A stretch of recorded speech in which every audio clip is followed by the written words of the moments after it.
지난주에 이제 우리가 여호수아가 모세의 뒤를 이어서 후계자가 될 때에 그 심적으로 느끼는 부담, 두려움, 이런 것들에 대한 것에 대해서 우리가 말씀을 생각했습니다. 어쨌든 잘 극복하고 이제 자기 백성들과 함께 가나안 땅을 대략적으로 다 정복을 합니다. 하고 그 이후에 정복한 땅들을 12지파별로 다 땅들을 나누어 가지게 됩니다. 그리고서는 여호수아는 자기 사명을 다하고 죽게 됩니다. 한 주간 만에 벌써 죽었어요. 예. 그리고 이제 드디어 사사시대로 들어오게 됩니다. 여호수아가 죽으면서 모세처럼 자기 후계자를 정해놓고 죽어야 되는데 그렇지 않고 그냥 죽었습니다. 그러다 보니까 이스라엘은 지도자가 없어요. 그래서 이 시대는, 사사시대는 왕이 없어서, 지도자가 없어서 사람들이 제각기 자기 생각에, 자기 소견에 옳은 대로 살았다 하는 것이 사사기의 특징이라고 말할 수가 있습니다. 자, 근데 그런 사사기 시대에서 우리가 오늘 이 말씀과, 오늘 본 본문의 말씀과 연관해서 좀 생각을 해봐야 될 것은, 이 사사시대는 이미 모세를 통해서, 여호수아를 통해서 하나님께서 제발 가나안 땅에 들어가면 우상 범죄하지 말고 이러이러한 죄 짓지 말도록 해라. 그런데 이 땅은 너무 강한 죄의 땅이니까 너희들이 들어가면 인정사정 볼 것 없이 다 쫓아내라, 다 진멸하라. 하나님께서 그렇게 말씀하셨습니다. 신신당부했음에도 불구하고 이스라엘 백성들이 그 약속을 지키지 않습니다. 그래서 오늘 1장부터 보면요, 사사시대가 처음 시작되는 이 사사시대에 가장 큰 문제점이 발견되고 있습니다.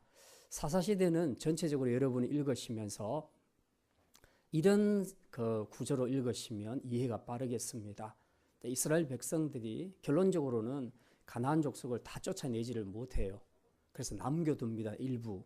남겨둔 그 가나안 백성들의 영향을 역으로 받아서 우상 숭배를 하게 되고 범죄하게 되는데요. 이것이 너무 심해지다 보니까 하나님께서 이들을 징계하십니다. 어떻게? 주변에 있는 강대한 민족을 들어서 이스라엘을 치게 만들어 버립니다. 그래서 노예 생활을 하게 되죠. 그러니까 이스라엘이 힘드니까 하나님 앞에 그제서야 회개하고 살려달라고, 구원해달라고 그렇게 애원합니다. 또 그러니까 하나님이 이제 그들을 불쌍히 여겨서 이스라엘 백성들을 구원해 줄 사사를 세우게 됩니다. 그래서 이 사사들이 구원을 해주게 되고, 그러면 이스라엘 백성들은 감사하다 해놓고 사흘이 못 가서 또 범죄합니다. 그러면 하나님께서 또 다른 민족을 들어서 또 치십니다. 그러면 이들이 또 하나님 앞에 회개하고, 이제 이런 사이클들이 계속 반복되는 것이 사사기입니다. 그래서 사사기는 350년 동안에 무려 12명의 사사가 등장하게 됩니다. 사사가 뭐냐? 사사는 두 가지 의미를 가지고 있는데, 하나는 구원자라는 의미가 있고 하나는 재판관이라는 의미가 있습니다. 그래서 전쟁이 일어나지 않는 일반 때, 평상시에는 백성들의 어떤 민사적인 문제를 해결해 주는 재판관, 가르치는 일을 하게 되고, 전쟁이 발발하게 되면 이 사사가 나서서 이제 주도적으로 전쟁을 해서 승리로 이끌어냅니다. 그래서 이스라엘 백성들에게 구원을 준다는 의미에서 사사는 구원자라는 의미를 가지고 있습니다. 자, 그런데 이 사사기 전체를 우리가 읽게 되면서 왜 이렇게 이스라엘 백성들은 똑같은 죄를 계속 반복할까? 사실은 이제 우리도 신앙생활을 하다 보면 그런 걸 많이 느끼지 않습니까? 사사기를 읽으면서 야, 참 심하다. 사사가 12명이나 등장할 정도로 이스라엘 백성들은 똑같은 죄를, 똑같은 사이클에 의해서 계속 이렇게 돌아가네. 이건 너무하지 않냐? 라고 그렇게 얘기하지만 사실은 이게 우리의 모습이기도 합니다. 우리는 이거보다 훨씬 더 많은 반복된 죄를 지었지 않습니까? 하나님이 용서해 주면 감사하다 하고, 또 나중에는 언제 그랬느냐는 듯이 또 하나님 앞에 범죄하고, 이런 끝도 없이 이루어지는 이 사이클이 사사기에서 보여지는 사이클과 거의 같다고 볼 수가 있습니다. 그런데 그 이스라엘 백성들이 이 사사시대에 계속해서 이런 어려움과 고난을 당하는 이유가 있다는 겁니다. 결론으로 말하면 가나안 족속들을 다 쫓아내라고 하신 하나님의 그 명령을 어기고 무슨 이유에서든지 일부를 남겨두었다는 거죠. 그래서 이 세력들이 결국은 이스라엘 백성들에게 위해를 가하고 그리고 이스라엘 백성들에게 영적으로 악한 영향을 끼치는 이제 이런 문제를 일으켰다는 겁니다. 자, 이렇게 되는 일의 가장 첫 번째 사건이 오늘 본문에 기록이 되어 있습니다. 이제 우리말에 첫 단추를 잘 꿰야 된다는 그런 말이 있죠. 사사기 1장은 바로 첫 단추를 꿰는 것이라고 볼 수 있습니다. 우리가 아무리 좋은 옷을 입고 있어도 양복 단추를 거꾸로 첫 단추를 잘못 끼게 되면 그 다음부터 아무리 열심히 성실하게 잘 꿰어도 옷은 언밸런스가 되는 것이죠. 마찬가지로 사사기는 전체가 실패의 역사라고 말할 수 있는데 그 실패의 역사가 되는 첫 번째 사건, 그 첫 번째 단추가 오늘 본문에 기록이 되어 있습니다. 그래서 이 본문을 통해서 우리가 읽어보면 참 이스라엘 백성들이 이 영적인 전쟁이 아니라 가나안과의 전쟁을 하는 과정에 있어서 참 얼마나 무책임하고 얼마나 무능력하고 얼마나 불신앙적인가 하는 것들을 우리가 읽어보면 바로 느낄 수가 있습니다. 그래서 오늘은 가나안 족속을 다 쫓아내지 아니하였다 하는 바로 이 구절에 우리가 포인트를 두고 이 말씀의 제목으로 우리가 함께 이 가나안 족속을 쫓아내지 않는 이것이 오늘 이 시대를 살아가는 우리 그리스도인들에게 어떤 교훈을 주고 있는가 하는 것을 함께 말씀을 통해 생각하고자 합니다. 이제 가나안 종복의 땅을 나눈 지파는 모두 12지파지만 오늘 우리는 1장에 나타나 있는 지파들 그 중에서도 다 비슷비슷해요. 다 비슷비슷한데 한 세 부류로 나눌 수가 있습니다. 그들의 그 정복해가는 정황이나 가나안 족속을 쫓아내지 못하는 모든 상황들을 이렇게 분류를 해보면 한 3개 정도로 분류를 할 수 있습니다. 그래서 오늘은 그 대표가 되는 세 지파를 우리가 함께 좀 살펴보고자 합니다. 왜 이스라엘이 가나안 족속을 쫓아내지 못하고 남겨두었는가? 도대체 이런 신앙은 무슨 신앙인가? 우리가 함께 말씀을 생각하려고 합니다. 첫 번째, 이들이 가나안을 다 쫓아내지 못하고 부분적으로 남겨준 것은 바로 두려워하는 약한 신앙 때문입니다. 한번 따라합시다. 두려워하는 약한 신앙 때문입니다. 예, 오늘 본문 길어서 다 못 읽었는데요. 1장 19절 말씀 우리 같이 읽겠습니다. 1장 19절입니다. 여호와께서 유다와 함께 계셨으므로 골짜기의 주민들은 철병거가 있으므로 그들을 쫓아내지 못하였으며. 먼저 이제 여기 18절부터 보면 유다 지파에 관한 이야기가 나옵니다. 오늘 본문 길어서 다 못 봤지만 첫째는 유다 지파 18, 19, 20절에 나와 있는 유다 지파에 관한 이야기입니다. 유다 지파는 보니까 산지는 19절에 보니까 산지 주민은 다 쫓아냈다. 그런데 골짜기의 주민들은 못 쫓아냈다. 그 이유가 뭔가를 봤더니 그들이 철병거를 가지고 있더라. 그럼 이게 무슨 말이냐?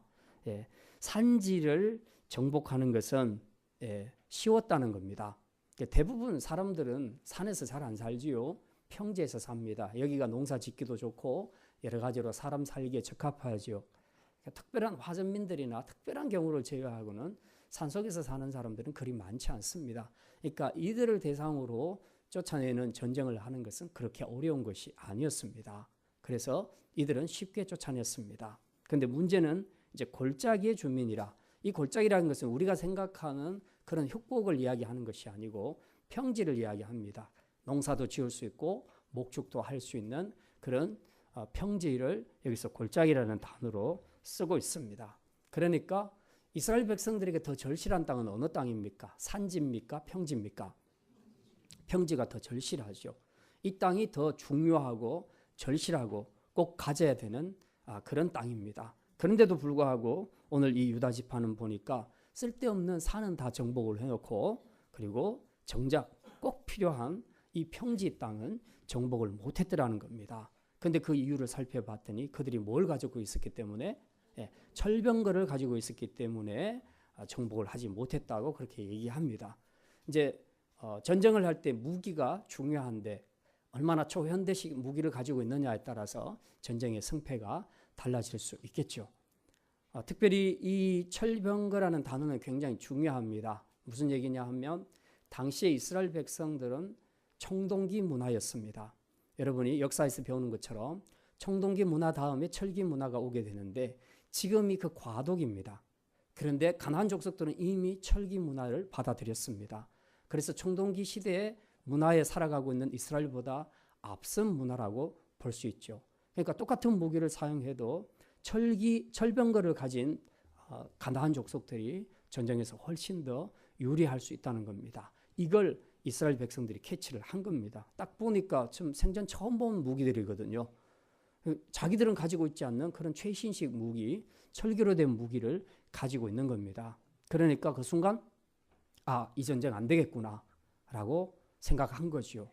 두려움이 찾아오기 시작한 겁니다.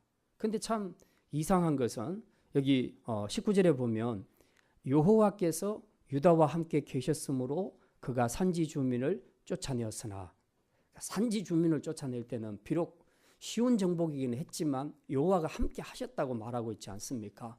결국은 쉬운 정복인 것 같아도 하나님이 함께 하셨기 때문에 정복했다는 뜻입니다. 그런데 그 뒤에 평지를 정복할 때는 오히려 두려워했다. 그렇게 말합니다. 그러니까 말하자면 이게 지금 믿음의 일관성이 없는 겁니다. 산지를 정복할 때 함께 하셨던 하나님이 평지를 정복할 때 함께 하시지 않겠습니까? 마땅히 함께 하실 것 아닙니까? 그렇다면 산지에서 승리하게 하신 하나님이 평지 정복에서도 반드시 승리하게 해 주실 것이라는 믿음을 가져야 된다는 것입니다.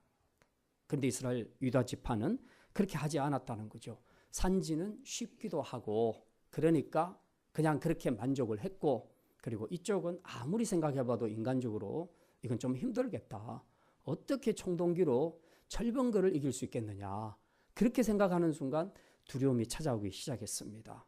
그 순간에 얼음이 돼버린 거죠. 그래서 하나님을 보지 못하고 보이는 철병거, 이 신식 무기 앞에서 완전 얼음이 돼버린 것입니다. 지금도 이 북한의 북핵 문제 때문에 그동안 거의 한 1년 가까이 온 세계가 다 얼음이 됐었죠. 우리나라는 특별히 더 그렇습니다. 이게 무시할 수 없는 요소라는 겁니다. 자, 그런데 오늘 우리는 거기에 주목하기보다는 19절 상반절에 있는 것을 더 주목해야 됩니다. 여호와께서 유다와 함께 하셨으므로, 함께 계셨으므로. 이게 우리가 붙잡아야 될 말씀이라는 겁니다. 철병거를 주목하지 말고 여호와께서 함께 하셨다는 이 구절에 주목을 해야 한다는 것입니다. 이건 유다 지파도 마찬가지고 우리도 마찬가지입니다. 오늘날 우리가 신앙생활에서 많이 실패하는 이유가 자꾸만 눈에 보이는 철병거에만 주목을 하고 있습니다. 그러니 얼어붙어 버리는 것입니다. 마음이 두려움으로. 그러나 우리가 함께 하셨던 그 주님, 그 하나님을 우리가 생각해내고 인식하고 살아간다면, 믿는다면 그 앞에 어떤 철병거도 하나님께서 다 무너뜨려 주시고 이 전쟁에서 승리해 주실 것이라는 믿음을 가져야 한다는 사실입니다. 바로 이제 이것이 우리의 믿음의 한계라는 것입니다. 특별히 이스라엘 유다 지파 같은 경우는 여기 보니까 작은 일에는 잘 이겨냈는데 큰 문제, 큰 장애물이 나타났을 때는 여지없이 얼음이 되고 무너졌던 것을 우리가 알 수 있습니다. 이건 단지 심리의 문제로만 볼 것은 아니고요. 어떤 면에서는 이것이 본질적으로는 믿음의 문제였다 하는 것을 우리가 알 수 있습니다. 어떤 믿음의 문제를 말합니까? 우리가 꼭 취해야 될 것이 있다면, 그것이 아무리 힘들어도 그것과 싸워서 이겨나가야 하는 믿음과 의지가 필요합니다. 가령 어떤 학생이 나는 A라는 그런 명문대학에 들어가고 싶다라고 결정을 했다면 우리가 어떤 어려움이 있더라도 공부하는 과정에서 그것을 이겨내야 하는 것입니다. 그런데 쉬운 것만 하고 어려운 것은 안 하겠다. 그러면 절대로 좋은 학교에 진학할 수가 없게 되는 것이죠. 똑같은 공부, 똑같은 수학 문제를 풀어도 쉬운 것만 골라서 풀기 시작하게 되면 그거야 잘하겠지만 난이도가 높은 문제가 나오게 되면 손을 못 대는 겁니다. 이런 것도 일종의 이제 우리의 믿음이라고 볼 수 있고 훈련이라고 볼 수 있습니다. 우리가 신앙생활에서 어쨌든 초신자부터 시작해서 지금까지 쭉 신앙생활을 해오면서 그 단계마다 그 단계에 그 적합한 우리의 신앙들을 나타냈습니다. 초신자들 같은 경우는 절대로 난이도 높은 이런 신앙, 고난 이런 것들이 찾아오게 되면 힘들죠. 충분히 우리가 이해할 수 있습니다. 그리고 그들이 잘 설 수 있도록 우리가 기도해주고 또 함께 격려하고 세워가야 합니다. 그러나 오랫동안 신앙생활을 해왔던 사람들, 성경도 많이 알고 기도도 많이 했고 그리고 교회도 열심히 잘 섬겼던 누가 봐도 참 믿음의 연륜이 있는 사람이다 라고 생각하는 사람들 같은 경우는 똑같은 반응을 나타내서는 안 된다는 것입니다. 이제 남자들이 군대 가보면 유격 훈련이라는 것이 있죠. 아주 심한 유격 훈련들 앞에서 대부분 마음이 두려운 마음을 가지게 됩니다. 근데 신병들이야 이런 처음 하게 되는 유격 훈련들 앞에서 두려움을 가질 수밖에 없지요. 충분히 이해할 수 있습니다. 그러나 벌써 오랫동안 군 생활을 하고 훈련의 과정을 겪었던 상병이나 병장들이 그런 태도를 보인다면 이건 틀림없이 문제가 있는 것이죠. 그래서 우리가 신앙생활을 할 때도 항상 생각해야 될 것은 바로 그겁니다. 좀 더 난이도 높은, 좀 더 고난이도의 어떤 역경이나 또 훈련들이 우리에게 주어질 때에 그것을 우리가 적극적으로 이겨낼 수 있는 믿음이 있어야 한다는 겁니다. 이제 우리가 지난주부터 우리 교회도 제자훈련을 시작했습니다. 제자훈련의 제목이 예수님의 사람입니다. 그러니까 예수님처럼 우리가 닮아가자. 또 혹은 예수님과 동행하자. 이제 이것을 목표로 우리가 제자훈련을 하고 있는데 지식적으로 성경을 공부하는 훈련들이 아닙니다. 이 훈련은 어떻게 보면 우리가 예수님을 닮아가기 위해서 내 안에 있는 이런 세상적인 것들을 다 이렇게 버리자 하는 그런 뜻으로 생각할 수 있습니다. 그러니까 내가 나를 버리는 과정에서 성령님이 일하셔서 내 마음을 만져주시고 은혜를 주시고 그 힘으로 내가 이전에 하나님과의 관계에서 걸리적거리던 이런 모든 가나안의 죄들 이런 것들을 다 쫓아내는 작업을 하게 하는 것이죠. 그래서 이제는 주님으로만 만족하고 주님과의 교제 속에서 우리가 더 성숙한 하나님의 사람, 예수님의 사람으로 변화되어 가자. 그리고 그렇게 사는 것이 우리 그리스도인들의 진정한 행복의 삶이다 하는 것을 이제 추구하고 또 이것을 위해서 훈련하는 것이 제자 훈련이라고 말할 수가 있습니다. 근데 이제 아무래도 그렇게 하다 보니까 조금 더 강도가 높은 것은 사실입니다. 우리가 첫째는 바쁜 중에도 시간을 내야 되고 일정한 시간을 내야 되고 또 과제를 해야 되고 그리고 가장 어려운 것은 우리가 말씀 앞에서 자신의 모든 것을 내려놓는 이런 훈련들이 우리에게 이루어져야 하기 때문에 상당한 부담이 될 수도 있습니다. 그래서 조금 편하게 신앙생활을 하려고 하는 사람에게는 제자훈련이 상당히 부담스럽고 두려울 수는 있습니다. 그러나 생각해보면 우리가 이것은 어떤 특별한 사람들만 받아야 되는 것이 아니라 사실 예수를 믿는 사람이라면 누구나 다 예수님의 제자가 되는 것이 맞지 않겠습니까? 그렇다면 다 예수님을 닮아야 되겠죠. 우리 교회에서 몇 사람만 예수님을 닮고 그 사람만이 열심히 예수님의 뜻을 좇아 일하는 사람이 되어야 된다.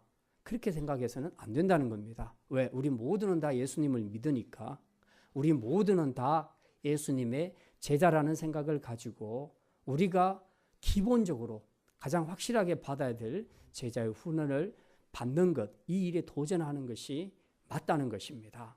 그런 부분에서 우리가 이 유다 지파는 정말 필요한 땅이었다. 평지는 반드시 필요한 땅이었는데도 불구하고 너무 강하니까 그리고 내가 정복하기에는 역부족이라고 생각하니까 스스로 내려놓고 포기해버린 것입니다. 자, 우리가 신앙생활하면서 계속 좀 더 높은 자리, 좀 더 성숙한 자리로 올라가기 위해서 반드시 거쳐야 될 이런 도전과 훈련의 과정들을 우리가 자꾸만 회피하게 된다면 우리는 결국 산지만 별로 그렇게 쓸모없는 산지만 정복하는 사람이 될 것이고 정작 필요한 평지를 얻지 못하게 되는 그런 소극적이고 그리고 능력이 약한 그리스도인으로 살아갈 수밖에 없다는 것을 우리가 분명히 깨달을 수가 있습니다. 지금 여러분 앞에 여러분의 도약을, 여러분의 신앙 성장을 방해하는 절병거가 무엇입니까? 여러분으로 하여금 두렵게 하고 또 가나안을 정복하고 여러분 안에 있는 모든 죄를 다 쫓아내라고 말씀하시는 그 말씀 앞에 여러분이 순종하지 못하는, 여러분으로 하여금 두려움을 갖게 하는 절병거는 무엇입니까? 만약 우리가 이 절병거 때문에 쫓아내야 될 가나안 족속을 쫓아내지 못하고 계속 우리의 마음에, 우리 가정에, 우리 공동체에 그대로 남겨두게 된다면 우리가 남겨둔 바로 그 적들, 그 세력들이 언젠가는 우리를 삼키는 이런 불행한 일을 겪게 된다는 것을 우리가 분명히 기억해야 합니다. 그래서 이제는 우리가 하나님의 마음을 품고 말씀에 순종하기로 결정해야 합니다. 하나님 앞에서 우리가 믿음으로 결단하고 한 걸음만 순종하면 나머지 걸음은 주님께서 인도해 주실 줄 믿습니다. 그리고 우리가 순종하는 만큼 하나님께서는 일하셔서 응답하시고 반드시 열매를 맺게 하시며 또한 영적인 전쟁에서 승리하게 해 주실 줄 믿습니다. 가나안 땅에는 이유유하를 불문하고 어떤 가나안 족속도 남아 있어서는 안 됩니다. 마찬가지로 구원받은 우리 성도의 삶에는 어떤 이유를 불문하고 우리 안에 죄들이 자리 잡지 않도록 해야 한다는 사실입니다.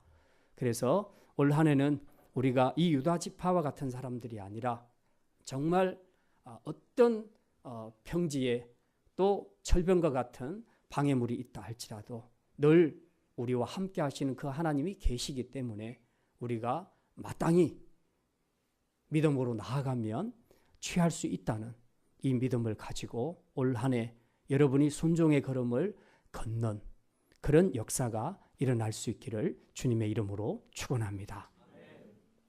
예, 두 번째 말씀입니다. 사명과 거룩보다는 자기 유익을 위해 타협하는 신앙입니다. 한번 따라합시다. 사명과 거룩보다는 자기 유익을 위해 타협하는 신앙입니다. 예, 28절에 보면 이렇게 기록이 되어 있습니다. 이제 므낫세 지파에 관한 이야기가 나오는데요. 28절 우리 같이 읽습니다. 이스라엘이 강성한 후에야 가나안 족속에게 노역을 시켰고 다 쫓아내지 아니하였더라. 자, 그다음에 32절 말씀 보겠습니다. 아셀 족속이 그 땅의 주민 가나안 족속 가운데 거주하였으니 이는 그들을 쫓아내지 못하였음이더라. 예. 여기 이 두 구절을 보면 이스라엘과 여기 아셀 자손들, 이 아셀 지파는 힘이 강성할 때조차도 가나안과 아모리 족속을 쫓아내지 않았습니다. 대신에 뭘 했냐 하면 가나안 족속들을 쫓아내는 대신에 그들을 노역을 시켰다, 사역을 시켰다고 그렇게 이야기하고 있습니다. 뭐 처음에는 좀 힘이 없어서 못 쫓아냈을지는 몰라도 나중에 힘이 강성했을 때는 쫓아냈어야 했습니다. 좀 타임이 늦기는 했지만 그래도 그때라도 쫓아냈어야 하는데 그렇게 하지 않았다는 거죠. 뭐 때문에? 노역을 시킨 것을 보니까 이게 무슨 뜻입니까?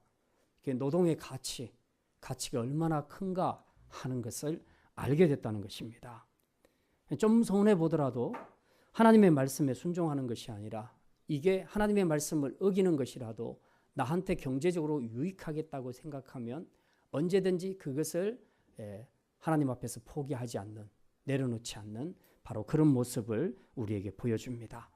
많은 그리스도인들이 예수를 믿으면서 흔히 하나님께서 또 성령의 음성을 통해서 우리에게 말씀합니다. 네 안에 있는 죄를 다 정리하라고, 깨끗하게 다 쫓아내라고 하나님이 그렇게 말씀하십니다. 그럼에도 불구하고 많은 사람들이 어느 정도는 쫓아내는데 완전히 깨끗하게 다 정리하지 못하는 그리스도인들이 많이 있습니다. 왜 그럴까요? 이유는 우리가 잘 알고 있습니다. 그 마지막까지 다 쫓아내기에는 그것에 대한 미련이 너무 큰 겁니다. 그것이 나에게 가져다 줄 수 있는 경제적인 유익 혹은 쾌락의 유익, 뭐 여러 가지 내가 지금 좋아하는 것들이 그 안에 담겨져 있는데 그것마저 다 내려놓는다는 것은 너무 힘들다는 겁니다. 그래서 가장 큰 거 몇 개만 어느 정도만 빼고 나머지는 그대로 갖고 가고 싶은 그런 마음들이 있는 것이죠. 이게 바로 가나안 족속을 다 쫓아내지 않고 일부를 남겨두는 유다 지파나 아셀 지파나 이런 지파들의 심리였다, 믿음이었다 하는 것을 우리가 알 수 있습니다. 근데 더 한심한 것은 여기 아셀 지파와 납달리 지파입니다. 아까 우리 32절에 읽었는데요. 아셀 족속이 그 땅의 주민 가나안 족속 가운데 거주하였으니 이는 그들을 쫓아내지 못함이더라. 그리고 33절에 납달리 지파도 나오는데 한번 같이 읽겠습니다. 33절입니다. 납달리는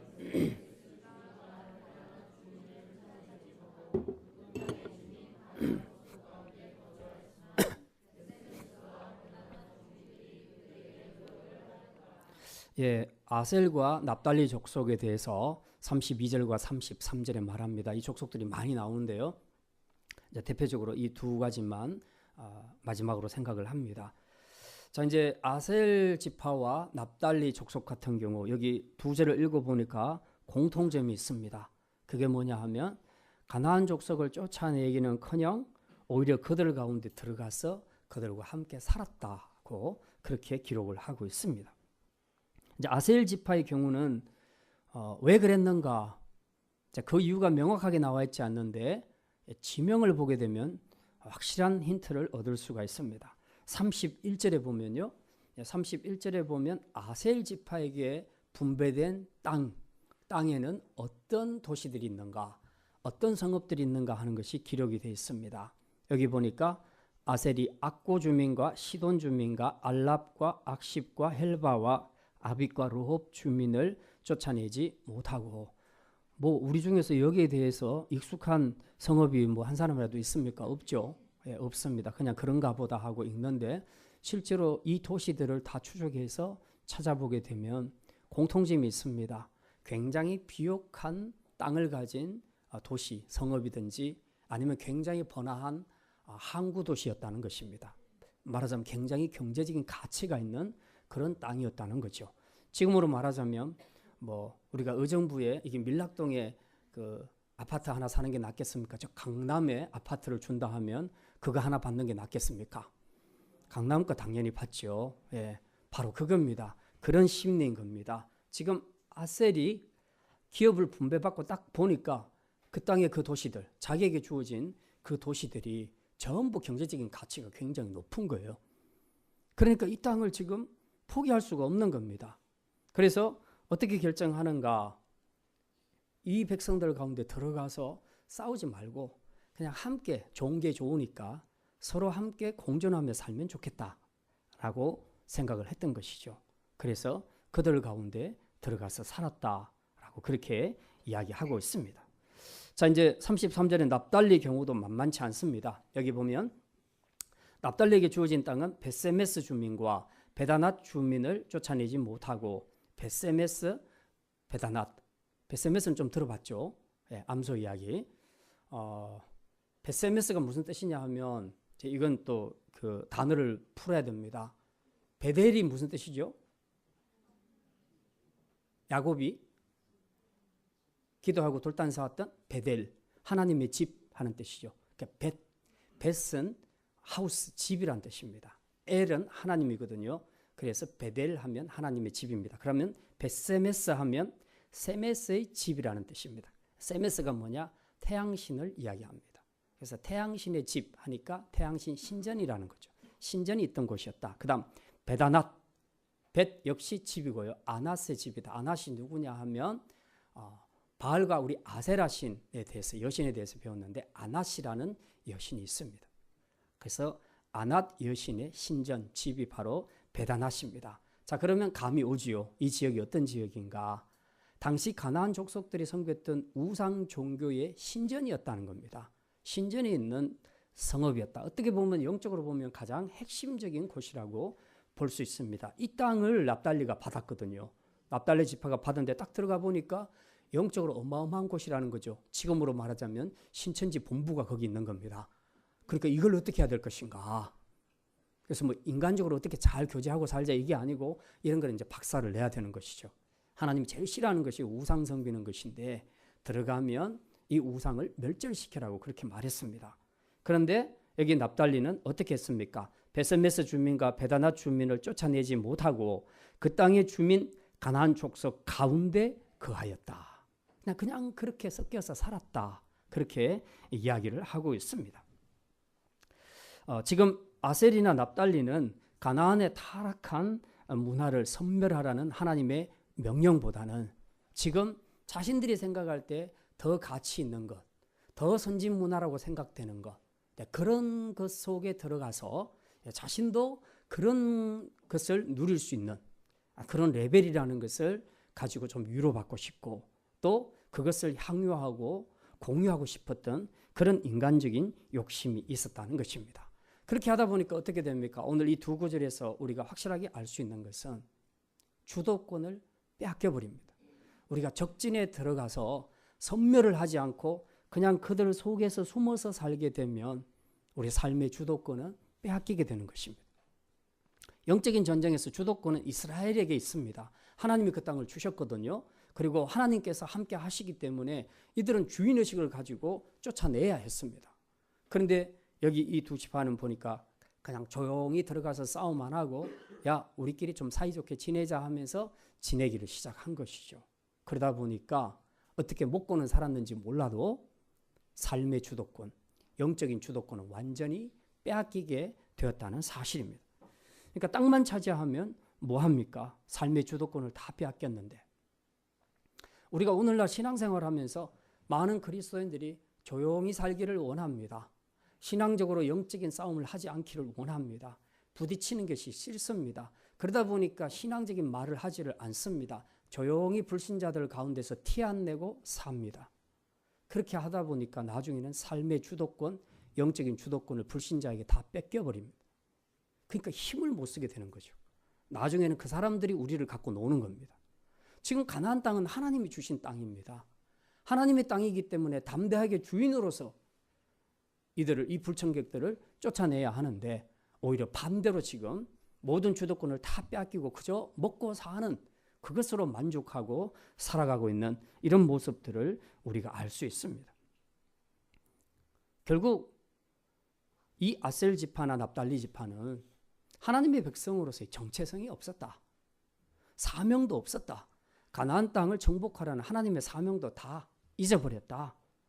이들에게 지금 중요한 것은 내가 여기서 얼마나 계속 잘 버티고 나름대로 잘 먹고 잘 살고 문화도 함께 공유하며 향유하며 살 것인가, 이게 그들의 목적이었다는 것입니다. 그러니까 삶의 주도권은 다 빼앗기고 그렇게 살아가는 것이죠. 우리 그리스도인들이 세례받고 구원받으면 뭐합니까? 삶의 주도권을 사단에게 다 빼앗겨 버린다면 그게 무슨 의미가 있습니까? 세례받는 것이 무슨 의미가 있겠습니까?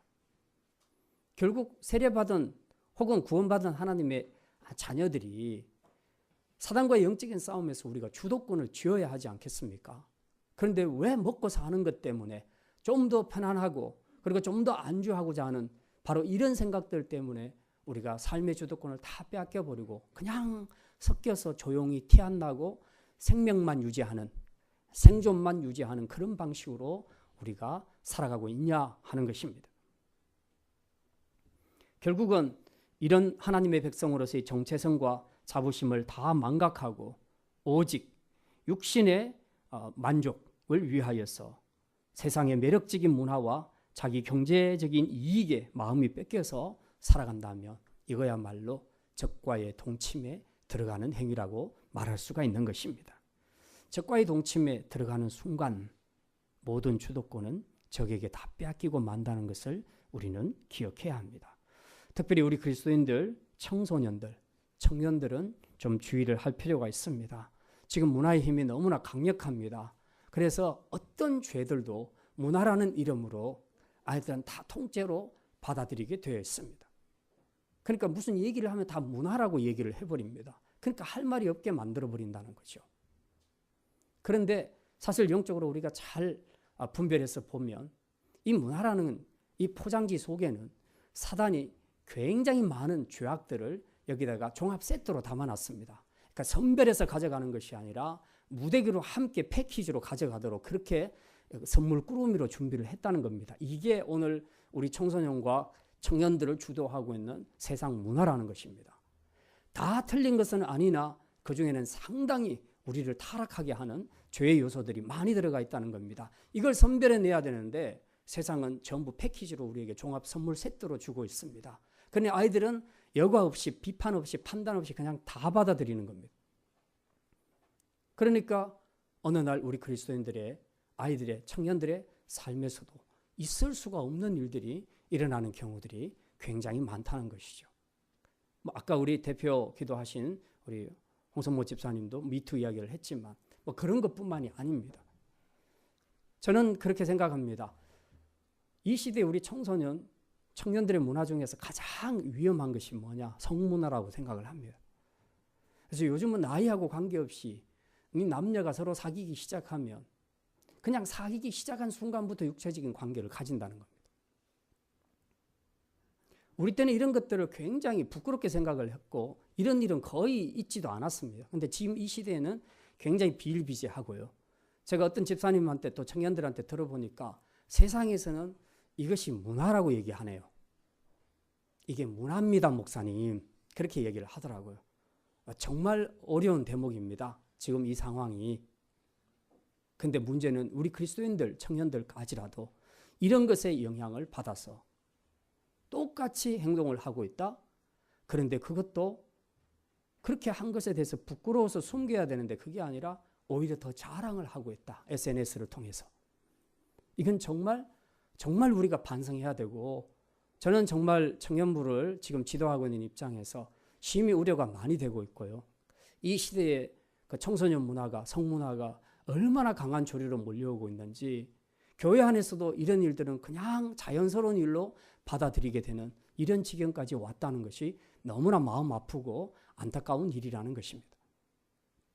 결국 우리 청소년, 청년들의 마음속에는 세상이 누리는 그 모든 문화에 함께 발맞춰서 가야 한다는 것, 그것이 자연스럽고 그게 세련된 그리스도인이고 또 그것이 우리에게 더 진보적인 깨어있는 그리스도인이라는 잘못된 생각을 가지게 해서 이게 죄를 구별하지도 않고 마구 통째로 다 받아들여서 그들의 문화를 닮아가는 이런 오류를 범하고 있다는 사실입니다.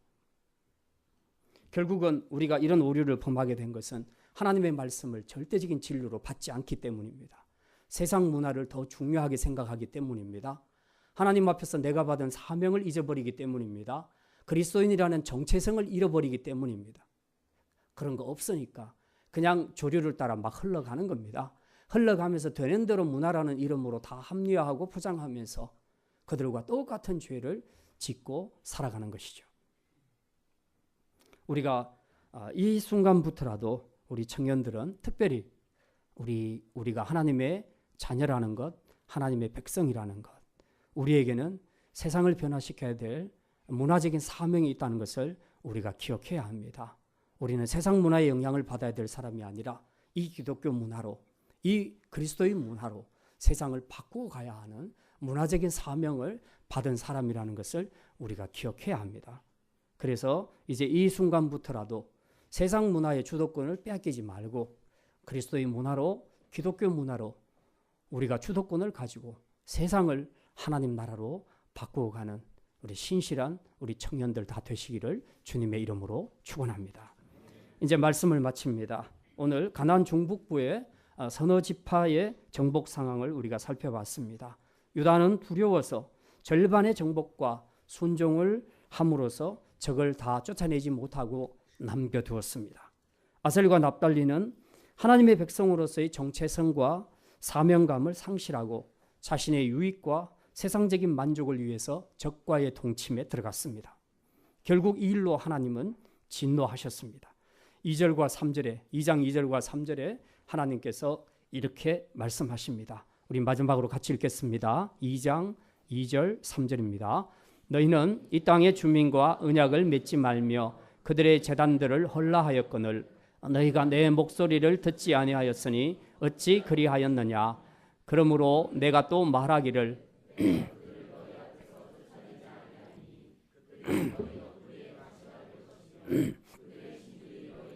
울무가 되리라 하였노라. 하나님의 말씀을 어기고 자기 생각을 따라 자기 유익을 따라 불순종하면서 죄의 세력들을 남겨둔 이스라엘에 대해서 하나님께서 말씀하십니다. 이거 너희들이 가나안 족속들 남겨둔 것은 너희들이 원해서 된 것이니 나도 관여치 않겠다. 대신에 너희들이 남겨둔 그 족속들이 이제 앞으로 너희들에게 위해를 가하게 될 것이다. 그들이 너희들의 옆구리에 가시가 되어서 계속해서 찌를 것이다. 그리고 너희들이 섬기는 바로 그 신, 내가 반드시 없애라고 했는데 없애지 않고 남겨둔 그 신들이 너를 영적으로 완전히 멸망시킬 것이다. 하나님께서 그렇게 말씀하고 있습니다. 그래서 이 말씀이 그대로 이루어지는 역사가 바로 사사기의 역사인 것입니다. 그래서 사사기를 암흑기라고 하는 것입니다. 오늘 저와 여러분에게 남겨둔 가나안의 세력들이 있습니까? 두려움 때문에 혹은 욕심 때문에 어떤 이유로든 우리 안에 가나안 족속이 남아있으면 안 됩니다. 그것을 남겨두게 되면 지금은 우리가 혜택을 보는 것 같지만 결국은 그것 때문에 우리는 멸망의 길로 가게 될 것입니다. 그러므로 이제부터라도 우리 안에 있는 가나안을 다 쫓아내야 할 것입니다. 세상이 아닌 주님의 말씀이 기준이 되어서 이제 우리 앞에 남아있는 모든 죄의 세력들을 다 쫓아내고 온전한 순종으로 나아갈 때에 여러분 안에서 정말 주님의 일하심을 보게 될 것입니다. 이제 이 순종을 통해서 여러분이 사단과의 영적인 싸움에서 승리하고 하나님께서 베풀어 주시는 풍성한 축복을 맛볼 수 있는 우리 믿음의 성도들, 또 강력한 십자가의 군병들로 살아갈 수 있기를 주님의 이름으로 축원합니다. 기도합니다. 하나님, 오늘 말씀을 통해 우리 안에 어떤 가나안의 세력이 남았는지 다시 한번 돌아봅니다. 이제 어떤 이유에서건 우리 안에 하나님이 싫어하시는 죄를 남겨두지 말게 해주시옵소서. 두려움도 세상에 대한 욕심까지도 남겨둔 만큼은 그것이 내게 올무가 되고 옆구리에 가시가 되어 나를 파멸케 할 수 있다는 것을 깨닫고 이제부터는 오직 주님의 말씀대로만 온전히 순종함으로 나아가는 복된 성도들 되게 하여 주시고 이 순종을 통해서 늘 승리를 맛볼 수 있는 십자가의 군병들이 되게 하여 주시옵소서. 감사드리며 이 모든 말씀 우리 주 예수 그리스도의 이름으로 기도드립니다. 아멘.